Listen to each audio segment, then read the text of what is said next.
All right, before we talk with Chris Bull, here are the Hardaway comments which started the controversy. I hate gay people, so I let it be known. I don't like gay people. I don't like to be around gay people. I don't, I'm homophobic. I don't like it. It shouldn't be in the world for that, or in the United States for it. So yeah, I don't like it. All right, Chris, you've got the book out with John Amici. You couldn't buy more publicity than Tim Hardaway gave you, huh? Well, when John set out to write this book, and we were formulating it in the beginning, he always wanted to create a great debate within the NBA about what it would take to make a gay player comfortable in an NBA locker room, on the floor. And Tim Hardaway's comments just show that he was right about this debate needing to happen. In fact, John was saying yesterday that he was actually kind of pleased that Tim at least had been honest about his feelings, because a lot of people share them but are afraid to admit them. Let me tell you what I say oftentimes, just for I can fully disclose my feelings. Why not just have John come out and say what he had to say without trying to make a buck via a book? Believe me, it's not a particularly lucrative money-making proposition. It's especially for a guy who played in the NBA for 5 years. It's pocket change.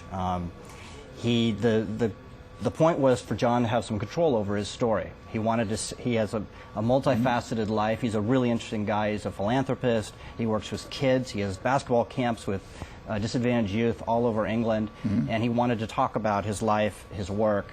And a book was a place where he could control what he had to say rather than parsing it out in the media. All right, fair enough. You mind me? Are you a gay man?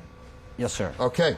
Reason I ask, I'm just curious. When you hear Hardaway's comments, are you, oh my gosh, Tim Hardaway said this about me? Or, because my comment is, who is Tim Hardaway to, to offend anyone else? I mean, when you hear it, what do you say?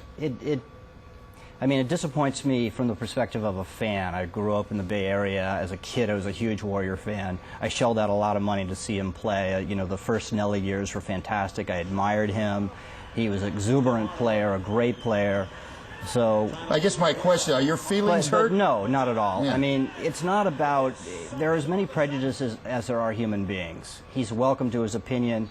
The key is to make it comfortable for a gay player, a gay NBA player, to come out in the locker room. Just like in any other workplace, he's entitled to have an equal opportunity to play, as are kids across America who want to eventually play in the NBA. And gay people should not be excluded. So ball players can have any opinions they want as long as they're not interfering with someone else's opportunity to do what they love. Let's pick up your co-author, the man in the middle, the man who the story's about. Here's Amici talking about Hardaway tonight. His comments don't surprise me or shock me, but for other people who spend a lot of time looking through rose-colored glasses and imagining that homophobia just isn't an issue in sports, it isn't an issue in society, the comment I keep on hearing is, it's 2007, it's no big deal. Well, all of a sudden I think people woke up this morning and realized, wow, for some people it's a massive deal. Did you and John discuss, or did he give you maybe a rough estimate, a guesstimate, how many players in the NBA are gay?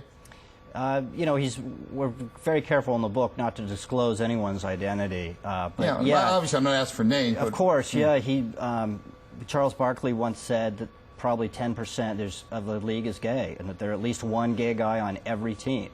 And John knows who some of those people are. Absolutely. And so those guys are suffering. They can't be themselves. They can't talk openly about their lives. That's unfair. Why didn't John come out while he was playing? And I say this from the standpoint of, as effective and as getting his story out will be in your book, Man in the Middle, if he came out while he was playing, it would 5 times in terms of effectiveness, I would think. That's a holy grail. Hopefully the next person who does come out will be an active ball player, secure in his position.